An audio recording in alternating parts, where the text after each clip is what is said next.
Hello दोस्तों, स्वागत है आपका स्काई ट्यूटर प्रवीण के इस नए वीडियो में। दोस्तों, इसके पहले वाले वीडियो में हम लोग 9 लेक्चर कंप्लीट कर चुके हैं। दोस्तों, इस वीडियो में आपको ये वीडियो अनुपात और समानुपात को हम लोग अंत करने वाले हैं। दोस्तों, इसलिए हम लोग जानते हैं कि शुरू का और अंत का कोई टॉपिक बहुत ही इम्पोर्टेंट होता है, तो इसको आपको बहुत ही ध्यान से देखना है।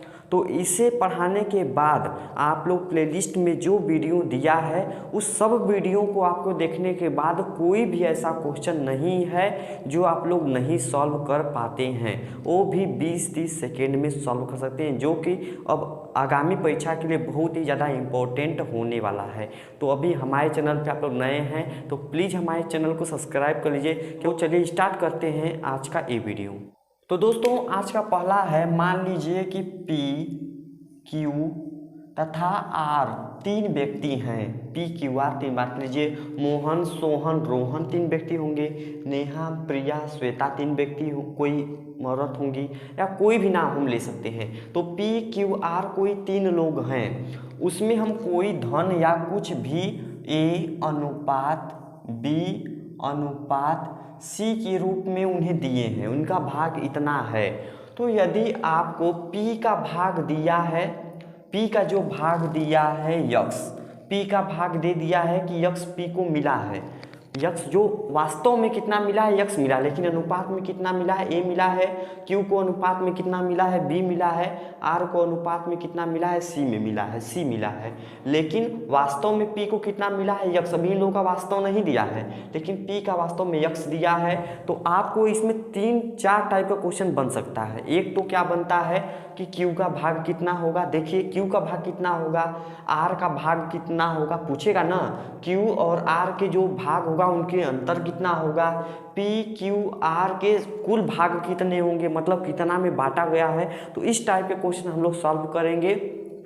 तो चलिए शुरू करते हैं। पहला क्या पूछ सकता है, पहला पूछेगा कि Q का भाग पूछेगा।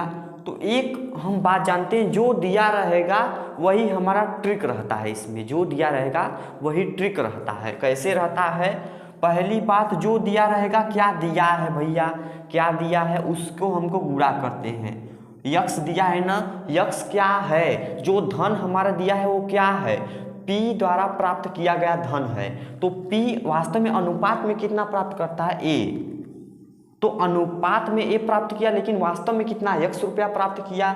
अब कितना Q कितना प्राप्त करेगा, Q B न प्राप्त करेगा अनुपात में, तो बस क्या करेंगे B ऊपर लगा देंगे। तो जो पूछता है उसको ऊपर, जो वास्तव में मिला है उसको यक्स, जो और अनुपात में A को कितना मिला है A मिला है, P को अनुपात में A मिला है, लेकिन अगर वास्तव में देखें तो यक्स मिला है। तो इस टाइप का B को हमें Q का भाग मिल जाएगा।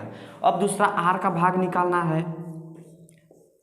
R का भाग आपके दिमाग में आ रहा होगा कि R का भाग भैया आराम से निकाल लेंगे।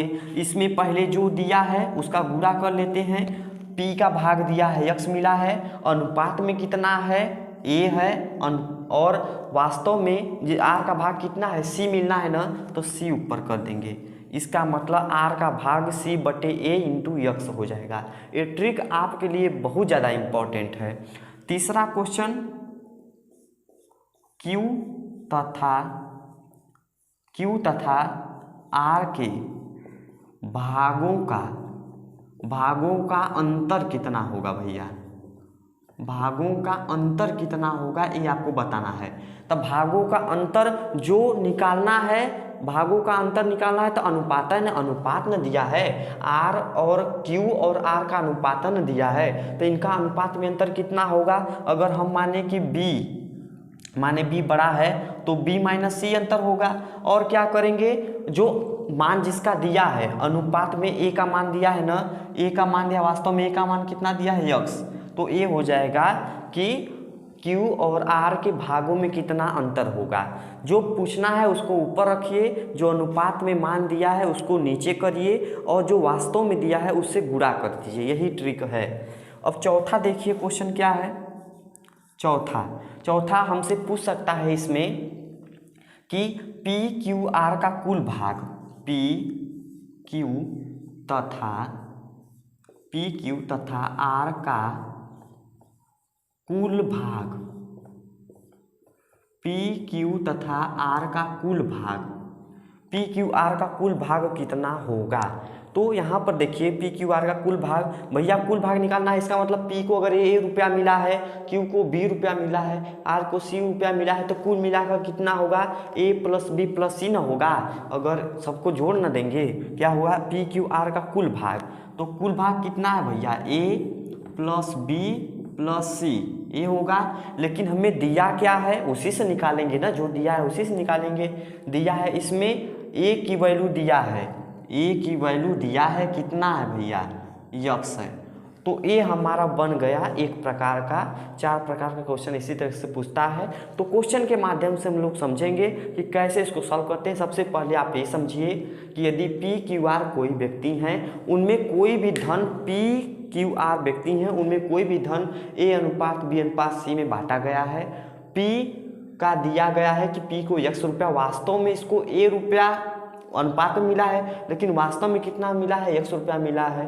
तो Q का भाग कितना होगा, Q का भाग भैया जो निकालना है उसको ऊपर रखिए, जो दिया है अनुपात में उसको नीचे रखिए और गुणा में x से गुणा कर दीजिए, जो दिया है गुणा कर दीजिए। R का भाग कितना होगा, R को वास्तव में C मिलना चाहिए ना, C मिलना चाहिए, और जो दिया है उसी से निकालेंगे। तो A हमें P का A दिया है, इसका मान x दिया है, तो इसी से निकाल देंगे। Q तथा R के भागों का अंतर कितना होगा, भागों का अंतर भैया अगर B माइनस C, भागों का अंतर यही ना होगा अनुपात में, और वास्तव में A का मान दिया है कितना x, तो रख देंगे अनुपात का बटा में, और जो वास्तव में दिया है गुणा कर देंगे।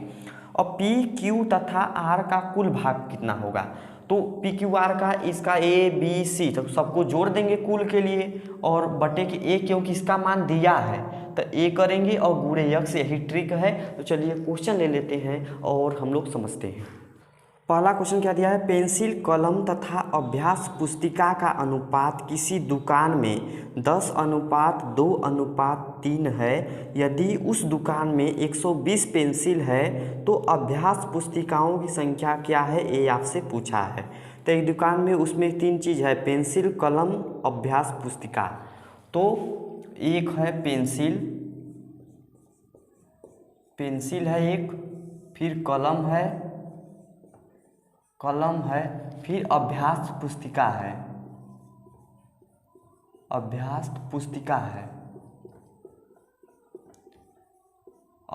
पुस्तिका है। इसमें अनुपात क्या दिया है, अनुपात 10:2:3, 10:2:3 का है। यदि उस दुकान में 120 पेंसिल है, पेंसिल दे दिया है भैया कितना, 120 पेंसिल है, तो आपसे क्या पूछा है, तो अभ्यास पुस्तिकाओं की संख्या क्या होगी, इसकी संख्या क्या होगी, यही आपसे पूछा है। तो लिखेंगे अभ्यास पुस्तिकाओं की संख्या, अभ्यास पुस्तिकाओं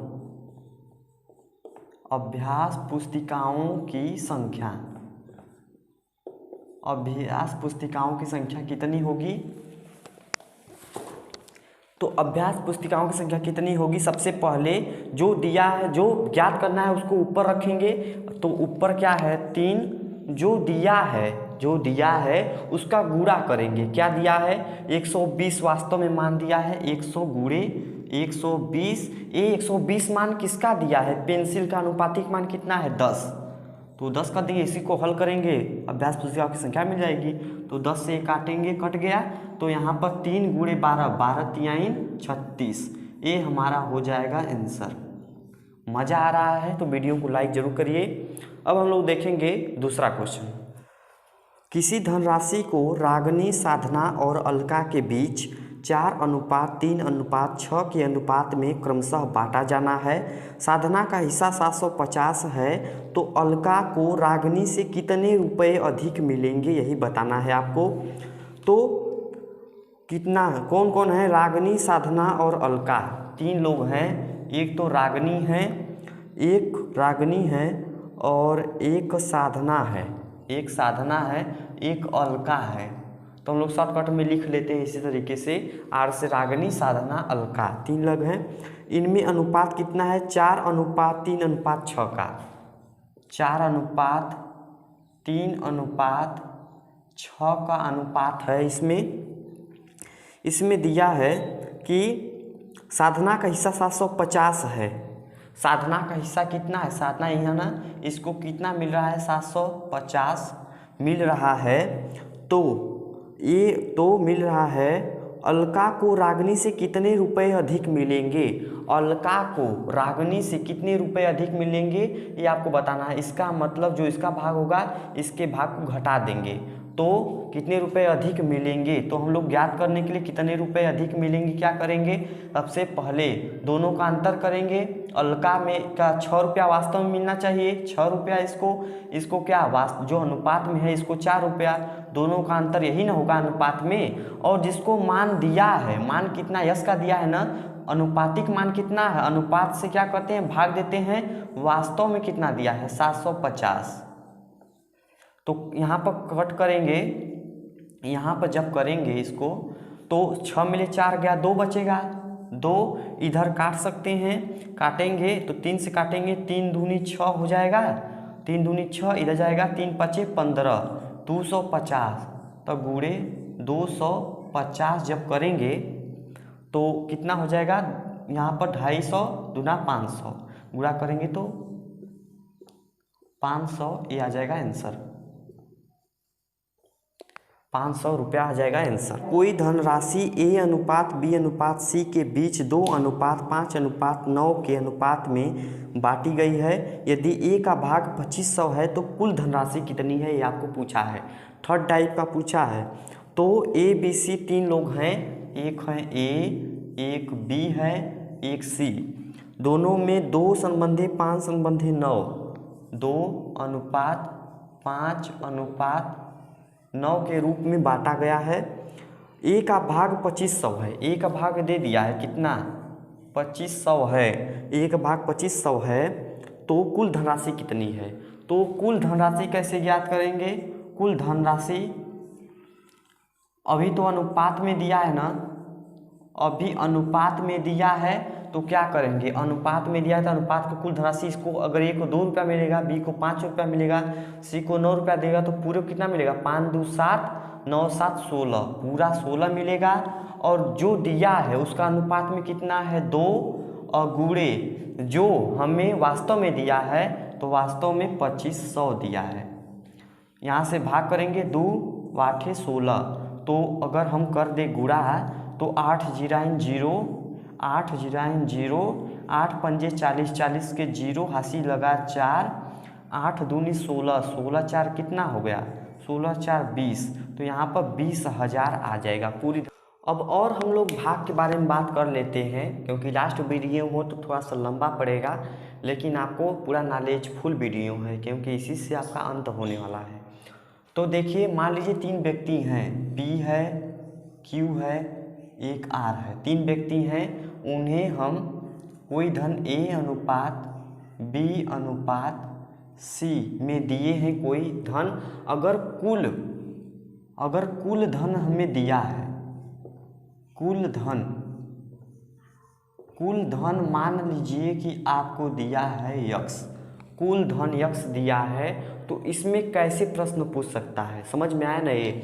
यदि 3 व्यक्ति हैं, P है, Q है, R है, इससे P को A मिला है, Q को B मिला है, R को C, यानी कि A:B:C में कोई धन बांट दिए हैं। किस धन को? X ही धन को, क्योंकि कुल धन कितना है? X, इसी में सबको अनुपात में बांट दिए हैं। तो क्या पूछ सकता है? पहला प्रश्न हमें पूछ सकता है P का भाग कितना होगा, Q का भाग कितना होगा, R का भाग कितना होगा, P और Q के भागों का अंतर कितना होगा, Q और R के भागों का अंतर कितना होगा। ये टाइप का क्वेश्चन पूछ सकता है। तो हम लोग सूत्र के एक एक करके पढ़ेंगे। पहला क्या पूछ सकता है? P का भाग कितना होगा।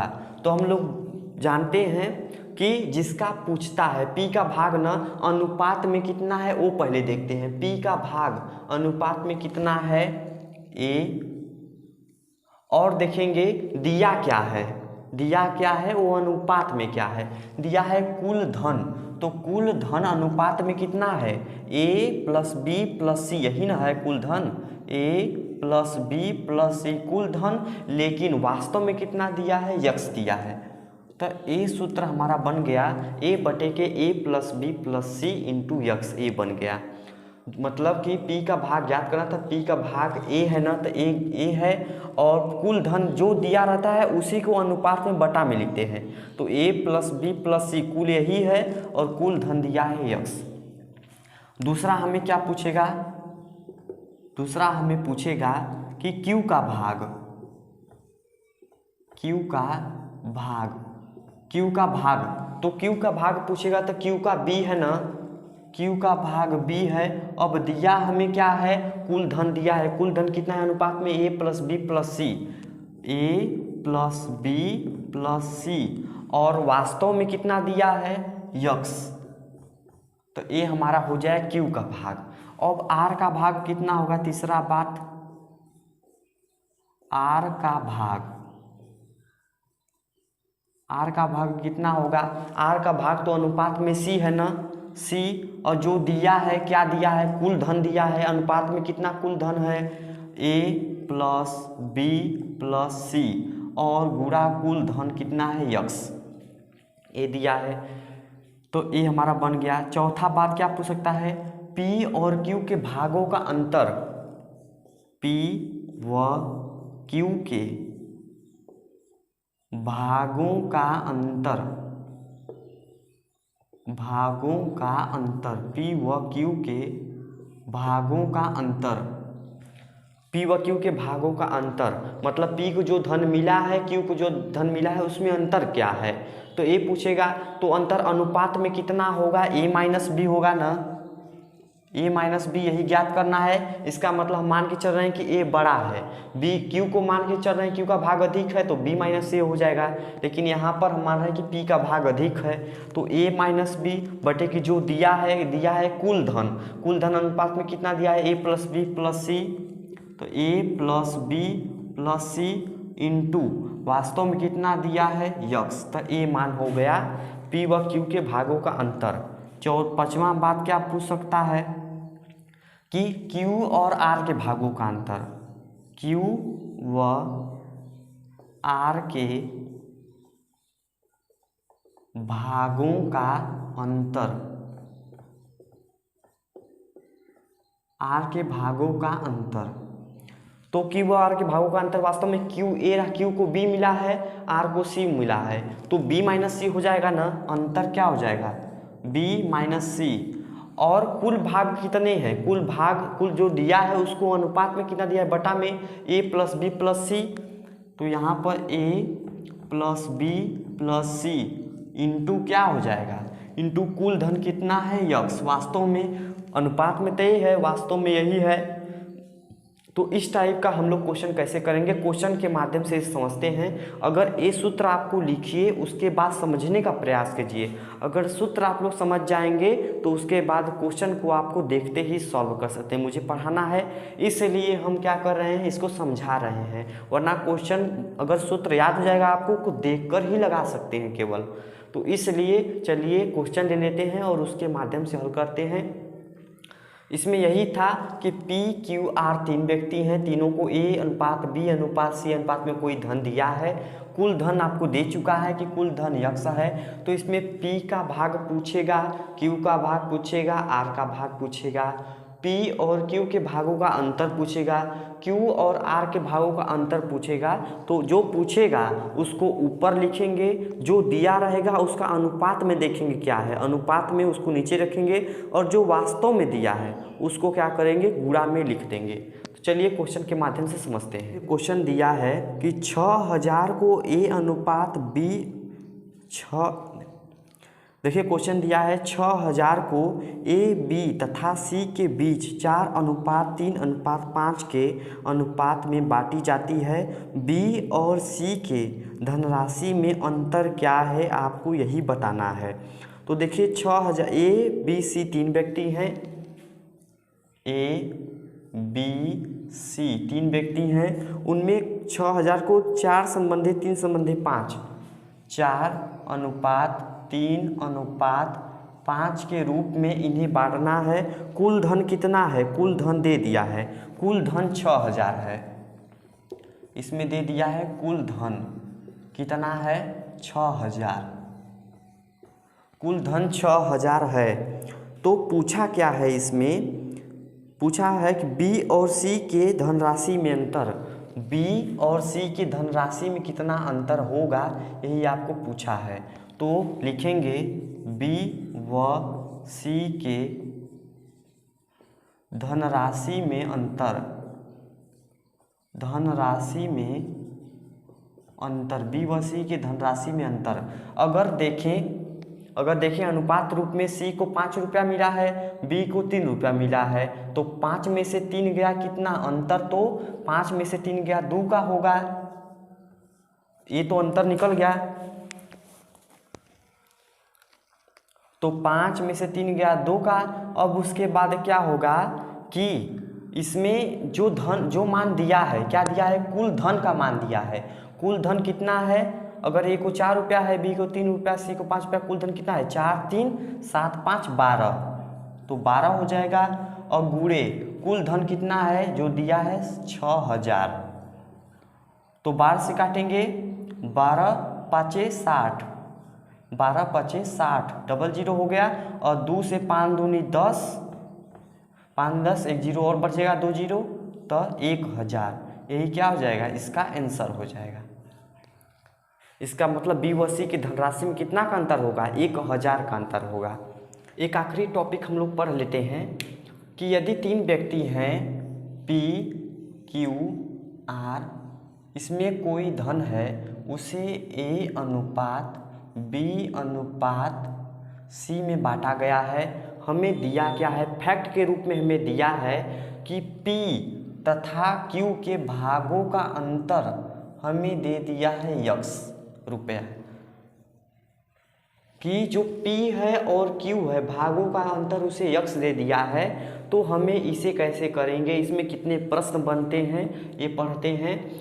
तो समझिए, पहले 3 व्यक्ति हैं, मान लीजिए p है, q है, r है, कोई भी धन है, कोई भी धन है, कोई भी धन हो सकता है, उसे पी क्यू आर व्यक्तियों में ए अनुपात बी अनुपात सी अनुपात में बांट दिया गया है। तो जो P और Q को जो धन मिला है उनमें x का अंतर है। तो हमें कितने प्रकार के प्रश्न इसमें बन सकते हैं? इसमें बन सकता है कि R का कितना भाग होगा, बनता है प्रश्न ना। तो P और Q के भागों का अंतर जब x है तो R का भाग कितना होगा, ये बन सकता है पहला बात। दूसरा बात क्या बन सकता है कि Q और R के भागों का अंतर क्या होगा, ये बन सकता है। दूसरा बात क्या बचता है? पी क्यू आर का कुल भाग कितना होगा, इसका मतलब कुला कितना धन था जिसमें हमें इससे बांटे हैं, तो ये हो सकता है। तो पहला प्रश्न हमें क्या हो सकता है कि आर का भाग कितना होगा, ये प्रश्न पूछ सकता है। तो हम एक बात बताए हैं कि जिसका मान पूछा है उसका अनुपात में मान ऊपर करेंगे। आर का मान पूछा है, अनुपात में सी ऊपर करेंगे। जो दिया है वो अनुपात में कितना है, तो जो दिया है ए पी और क्यू के भागों का अंतर दिया है ना x, लेकिन अनुपात में अंतर करेंगे तो a माइनस बी होगा ना। अब क्या करेंगे, वास्तव में कितना है, मान x है, तो इस तरह से हमें r का भाग निकल जाएगा। दूसरा बात समझिए, इसमें दिया होगा और हमें क्या करना है, पी क्यू आर का कुल भाग कितना होगा, इसका मतलब कितना धन है वास्तव में जिससे हम लोग 3 लोगों में बांटे हैं। तो पी क्यू तथा आर का कुल भाग कितना होगा, तो कुल भाग कितना होगा अनुपात में। अगर P को A मिला है, Q को B मिला है, R को C मिला है, तो कुल भाग कितना होगा, जो निकालना है उसको ऊपर a प्लस बी प्लस सी, कुल भाग यही होगा। जो मान दिया है उसका जो अनुपात है उसको बटा में, तो अनुपात में दोनों का अंतर दिया है, अनुपात दोनों का अंतर a माइनस बी होगा, तो a माइनस बी। और हमें जो वास्तव में मान दिया है a माइनस बी का वो यक्स है। तो इस तरह से ये हमारा मिल गया। तीसरा बात क्या पूछ सकता है, तीसरा बात ये पूछ सकता है कि Q और R के भागों में अंतर क्या होगा। तीसरा, Q तथा R के भागों में अंतर, भागों में अंतर, Q तथा R के भागों में अंतर क्या होगा। Q को B मिला है, R को C मिला है, कि दोनों के भागों में अंतर कितना होगा। तो क्या निकालना है, लगभग हमें B माइनस सी निकालना है, B माइनस सी निकालना है। हम मान के चल रहे हैं Q को अधिक मिला है, तो B माइनस सी यही ना अंतर होगा। अब क्या दिया है, जो दिया है उसके अनुपात को नीचे a माइनस बी दिया है कितना, यक्स। पहले अनुपात में a माइनस बी अंतर दिया है और गुणा किसका कर देंगे, यक्स का। अब हमें a सारा मिल गया। इसी के हिसाब से चलिए क्वेश्चन को हम लोग सॉल्व करते हैं। सबसे पहले इस ट्रिक को आप लोग लिख लीजिए, इसको समझने का प्रयास कीजिए, तब क्वेश्चन पे आइए। तो चलिए स्टार्ट करते हैं हम लोग क्वेश्चन करना। पांचवा क्वेश्चन है, पी क्यू तथा आर के बीच 2:5:9 के अनुपात में एक धनराशि का बंटवारा होना है। यदि पी तथा क्यू के हिस्से का अंतर 1500 है तो आर का हिस्सा कितना होगा, ये पूछा है। तो पी क्यू आर तीन व्यक्ति हैं, एक पी है, एक क्यू है, एक आर है। कोई धन का बंटवारा 2:5:9 में करना है, 2:5:9 में करना है। इसमें दे दिया है कि P तथा Q के हिस्से का अंतर 1500 है। P तथा Q के जो हिस्से का अंतर है वो हमें दे दिया है कितना, 1500, यानी 1500 दे दिया है। तो हमें R का हिस्सा पूछा है, ये किसका पूछा है, R का हिस्सा, R का हिस्सा यही पूछा है ना। तो जिसका मान पूछता है उसको ऊपर R का हिस्सा कितना है, 9 अनुपात में है, उसको ऊपर लिख लेंगे। और क्या होगा, यहाँ पर जो दिया है उसके अनुपात को नीचे, तो अनुपात P को 2 मिला है, Q को 5 मिला, दोनों का अंतर ही दिया है। तो 5 में से 2 घटाएंगे, यहाँ पर 3 बचेगा। वास्तव में कितना है, 1500। 3 से काटेंगे, 3 बचे 15, ये 500 हो जाएंगे, कटे 9 बचे 45, तो 4500 आ जाएगा आंसर। अब चलते हैं हम लोग छठवें क्वेश्चन पे। एक निश्चित धनराशि 3 व्यक्तियों के बीच 4:6:9 के अनुपातों में बांटी गई। यदि अधिकतम धनराशि न्यूनतम धनराशि से 1000 अधिक थी तो कुल धनराशि कितनी थी, यह आपको बताना है। तो एक धनराशि 3 व्यक्तियों में, मान लीजिए 3 व्यक्ति, मान लीजिए पहला व्यक्ति A है, दूसरा व्यक्ति B है, तीसरा व्यक्ति C है। उनमें कितना का अनुपात है, 4 संबंधे 9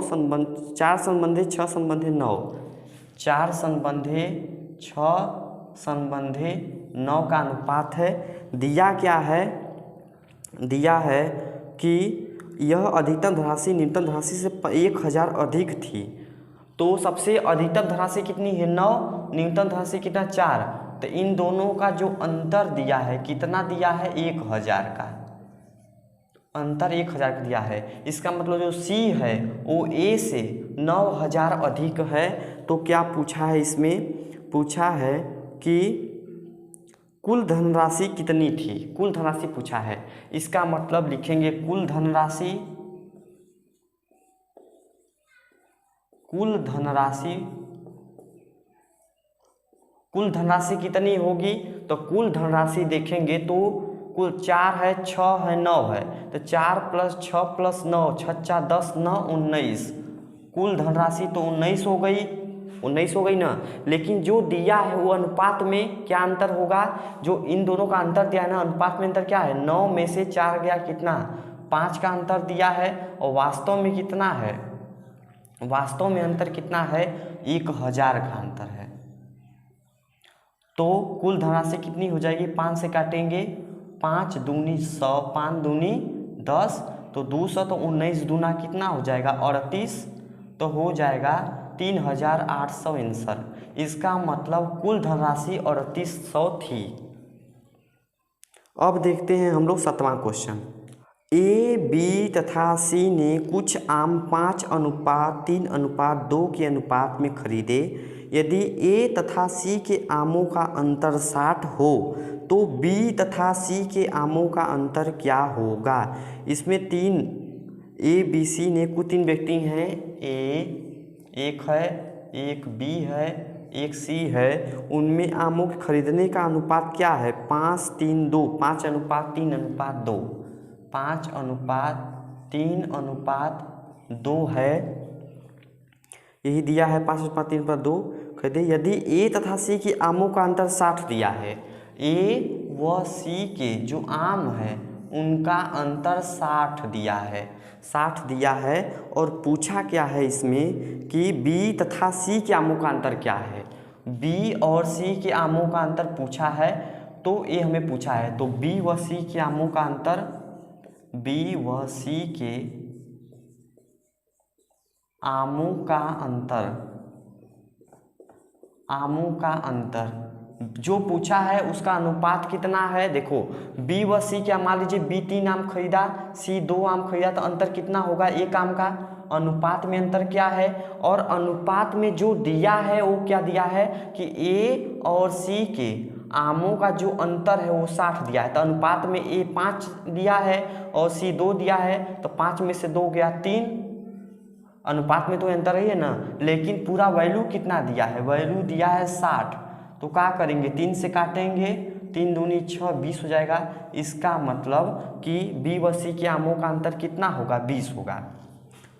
अब हम लोग देख लेते हैं 8वां क्वेश्चन। एक व्यक्ति अपनी मासिक बचत 846 को अपने 2 पुत्रों एवं 1 पुत्री में 1/4 अनुपात 1/5 अनुपात 1/3 के अनुपात में विभक्त करता है। पुत्री का भाग क्या होगा, यही आपको पूछा है। तो मान लीजिए 2 लड़के हैं और 1 पुत्री है। तो यहाँ पर मान लीजिए कि 3 लोग हैं, ए बी सी। मान लीजिए ए और बी दोनों पुत्र हैं और ए भी पुत्र है, ए भी पुत्र है, ए मान लीजिए कि पुत्री है, ए मान लीजिए कि पुत्री है। तो इन तीनों में जो इन्होंने धन बंटवारा किया वो 1/4 1/4 अनुपात में 1/5 1/5 और 1/3 अनुपात में बांटना है। तो पूछ रहा है कि पुत्री का भाग क्या होगा, यानी सी का भाग क्या होगा। पूरा धन इसका कितना है, पूरा एक व्यक्ति का मासिक बचत 846 रुपया है। तो पूरा धन कितना दिया है, पूरा धन कितना दिया है 846। पूरा धन कितना दिया है 846। तो पुत्री का धन यही पूछा है। तो क्या करेंगे, सबसे पहले जो ए बी सी को अनुपात में बांटा है, कभी भी अनुपात बटा में नहीं होता है। बटा में अगर हो तो उसे हम सबसे पहले पूर्णांक में चेंज करते हैं। तो यदि ए का भाग पूछना है, हम बटा में वाले पहले वाले वीडियो में नहीं देखा है आप लोग, तो उसे देख लीजिए, क्योंकि उसमें हम बताए हैं कि बटा वाला जब प्रश्न आए, जब अनुपात बटा में दिया हो तो कैसे उसे पूर्णांक वाले में चेंज करते हैं। तो यदि ऊपर का एक ही है, ऊपर का यदि अंश सेम है, उसे अनुपात में चेंज करना है, तो पहले एक लिखते थे हम लोग कि लुका छिपी का पढ़े थे हम लोग नियम। क्या कर, पहले छिपाना होता है, बाद में लौकाना होता है, दिखाना होता है।